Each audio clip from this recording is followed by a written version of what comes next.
August 2007. Letters of Two Brides by Honoré de Balzac. Letter 45. Renée to Louise. You complain of my silence. Have you forgotten, then, these two little brown heads, at once my subjects and my tyrants? And as to staying at home, you have yourself hit upon several of my reasons. Apart from the condition of our dear uncle, I didn't want to drag with me to Paris a boy of 4 and a little girl who will soon be 3, when I am again expecting my confinement. I had no intention of troubling you and upsetting your husband with such a party. I did not care to appear looking my worst in the brilliant circle over which you preside, and I detest life in hotels and lodgings. When I come to spend the session in Paris, it will be in my own house. Louis's uncle, when he heard of the rank his grand-nephew had received, made me a present of 200,000 francs, the half of his savings, with which to buy a house in Paris, and I have charged Louis to find one in your neighborhood. My mother has given me 30,000 francs for the furnishing, and I shall do my best not to disgrace the dear sister of my election, no pun intended. I am grateful to you for having already done so much at court for Louis. But though Monsieur de Beaumont and Monsieur de Polignac have paid him the compliment of asking him to join their ministry, I do not wish so conspicuous a place for him. It would commit him too much, and I prefer the audit office because it is permanent. Our affairs here are in very good hands, so you need not fear. As soon as the steward has mastered the details, I will come and support Louis. As for writing long letters nowadays, how can I? This one, in which I want to describe to you the daily routine of my life, will be a week on the stocks. Who can tell but Armand may lay hold of it to make caps for his regiments drawn up on my carpet, or vessels for the fleets which sail his bath? A single day will serve as a sample of the rest, for they are all exactly alike, and their characteristics reduce themselves to 2. Either the children are well, or they are not. For me, in this solitary grange, it is no exaggeration to say that hours become minutes, or minutes hours, according to the children's health. If I have some delightful hours, it is when they are asleep, and I am no longer needed to rock the one or soothe the other with stories. When I have them sleeping by my side, I say to myself, nothing can go wrong now. The fact is, my sweet, every mother spends her time, so soon as her children are out of her sight, in imagining dangers for them. Perhaps it is Armand seizing the razors to play with, or his coat taking fire, or a snake biting him, or he might tumble in running, and start an abscess on his head, or he might drown himself in a pond. A mother's life, you see, is one long succession of dramas, now soft and tender, now terrible. Not an hour but has its joys and fears. But at night, in my room, comes the hour for waking dreams, when I plan out their future, which shines brightly in the smile of the guardian angel watching over their beds. Sometimes Armand calls me in his sleep. I kiss his forehead without rousing him, then his sister's feet, and watch them both lying in their beauty. These are my merry-makings. Yesterday it must have been our guardian angel who roused me in the middle of the night and summoned me in fear to Athénée's cradle. Her head was too low, and I found Armand all uncovered, his feet purple with cold. "Darling mother," he cried, rousing up and flinging his arms round me, "there, dear, is one of our night scenes for you." How important it is for a mother to have her children by her side at night! It is not for a nurse, however careful she may be, to take them up, comfort them, and hush them to sleep again, when some horrid nightmare has disturbed them. For they have their dreams, and the task of explaining away one of those dread visions of the night is the more arduous because the child is scared, stupid, and only half awake. It is a mere interlude in the unconsciousness of slumber. In this way I have come to sleep so lightly that I can see my little pair and see them stirring through the veil of my eyelids.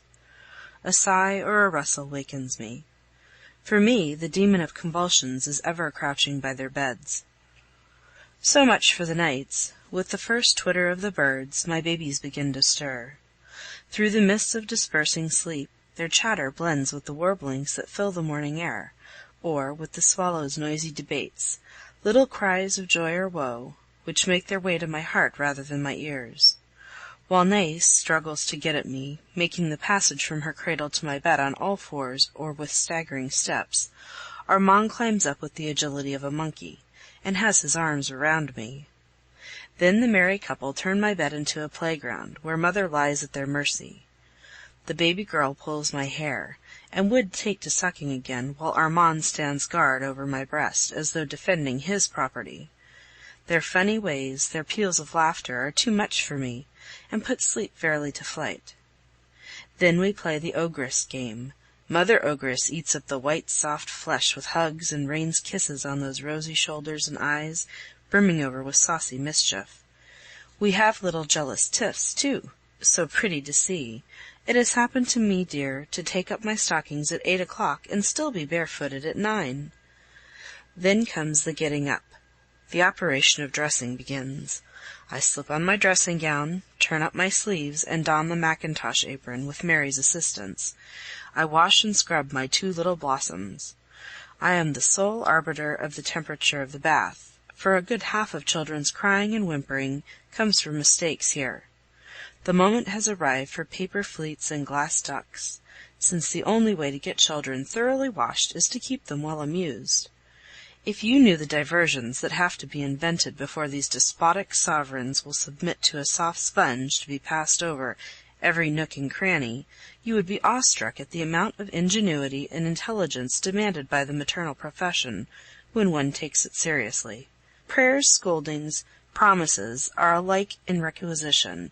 Above all, the jugglery must be so dexterous that it defies detection. The case would be desperate had not Providence to the cunning of the child matched that of the mother. A child is a diplomatist, only to be mastered, like the diplomatists of the great world, through his passions. Happily, it takes little to make these cherubs laugh. The fall of a brush, a piece of soap slipping from the hand, and what merry shouts! And if our triumphs are dearly bought, still triumphs they are, though hidden from mortal eye. Even the Father knows nothing of it at all. None but God and his angels, and perhaps you, can fathom the glances of satisfaction which Mary and I exchange when the little creature's toilette is at last concluded, and they stand, spotless and shining, amid a chaos of soap, sponges, combs, basins, blotting paper, flannel, and all the nameless litter of a true English nursery. For I am so far a convert as to admit that Englishwomen have a talent for this department. True, they look upon the child only from the point of view of material well-being, but where this is concerned, their arrangements are admirable. My children must always be bare-legged and wear woolen socks. There shall be no swaddling nor bandages. On the other hand, they shall never be left alone. The helplessness of the French infant in its swaddling bands means the liberty of the nurse. That is the whole explanation. A mother, who is really a mother, is never free. There is my answer to your question why I do not write. Besides the management of the estate, I have the upbringing of 2 children on my hands. The art of motherhood involves much silent, unobtrusive self-denial, an hourly devotion which finds no detail too minute. The soup warming before the fire must be watched. Am I the kind of woman, do you suppose, to shirk such cares? The humblest task may earn a rich harvest of affection. How pretty is a child's laugh when he finds the food to his liking! Armand has a way of nodding his head when he is pleased that is worth a lifetime of adoration. How could I leave to any one else the privilege and delight, as well as the responsibility, of blowing on the spoonful of soup which is too hot for my little Nais, my nursling of 7 months ago, who still remembers my breast? When a nurse has allowed a child to burn its tongue and lips with scalding food, she tells the mother, who hurries to see what is wrong, that the child cried from hunger. How could a mother sleep in peace with the thought that a breath less pure than her own has cooled her child's food, the mother whom nature has made the direct vehicle of food to infant lips? To mince a chop for Nais, who has just cut her last teeth, and mix the meat, cooked to a turn, with potatoes, is a work of patience, and there are times, indeed, when none but a mother could succeed in making an impatient child go through with its meal. No number of servants, then, and no English nurse can dispense a mother from taking the field in person in that daily contest. where gentleness alone should grapple with the little griefs and pains of childhood. Louise, the care of these innocent darlings is a work to engage the whole soul. To whose hands and eyes but one's own entrust the task of feeding, dressing, and putting to bed? Broadly speaking, a crying child is the unanswerable condemnation of mother or nurse, except when the cry is the outcome of natural pain. Now that I have two to look after, and a third on the road, they occupy all my thoughts. Even you, whom I love so dearly, have become a memory to me. My own dressing is not always completed by 2 o'clock. I have no faith in mothers whose rooms are in apple pie order, and who themselves might have stepped out of a bandbox. Yesterday was one of those lovely days of early April, and I wanted to take my children for a walk while I was still able, for the warning bell is in my ears. Such an expedition is quite an epic to a mother. One dreams of it the night before.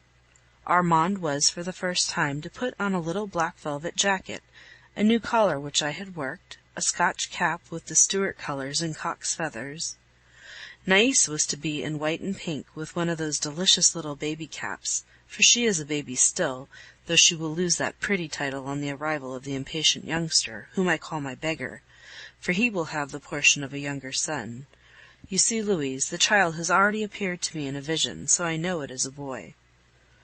Well, caps, collars, jackets, socks, dainty little shoes, pink garters, the muslin frock with silk embroidery, all was laid out on my bed.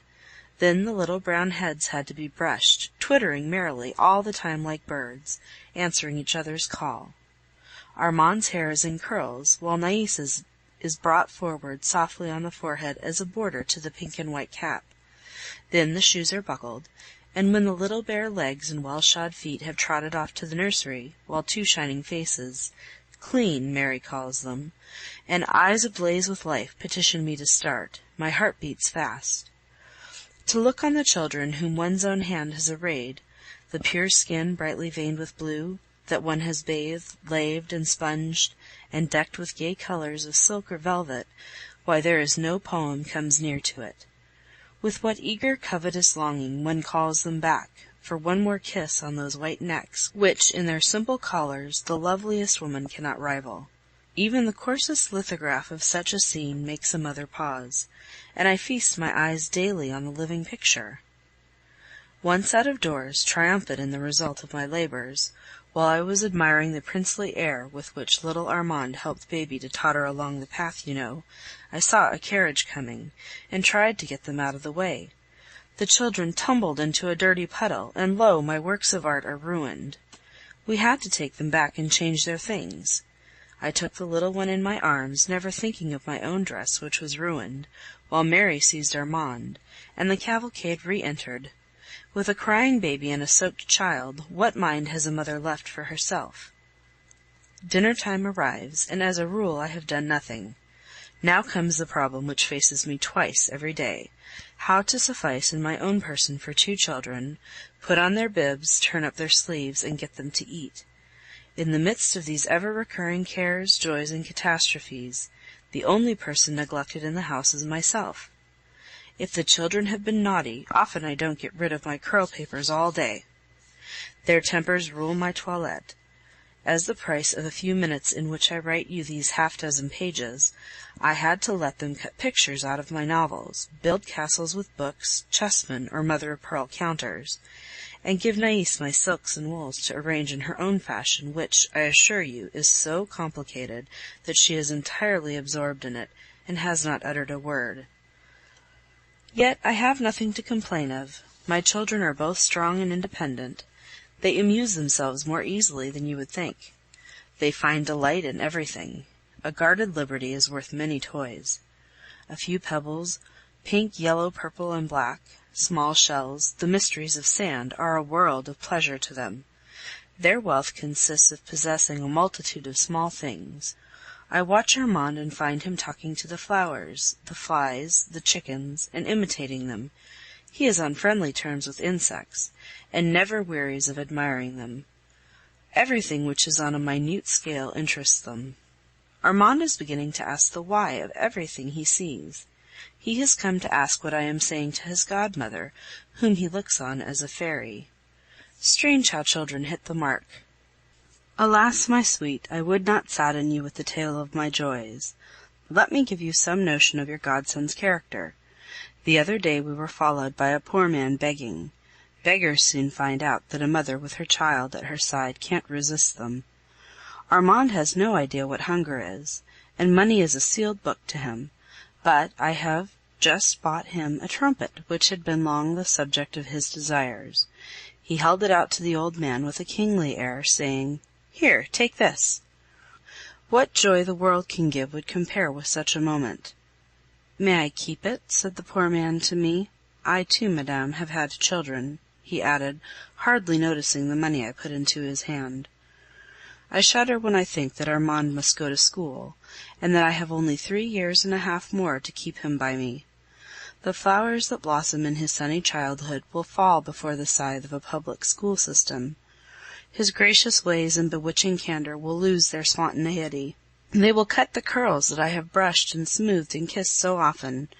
What will they do with the thinking being that is Armand? And what of you? You tell me nothing of your life. Are you still in love with Philippe? For, as regards the Saracen, I have no uneasiness. Good-bye. Nais has just had a tumble, and if I run on like this, my letter will become a volume. End of Letter 45.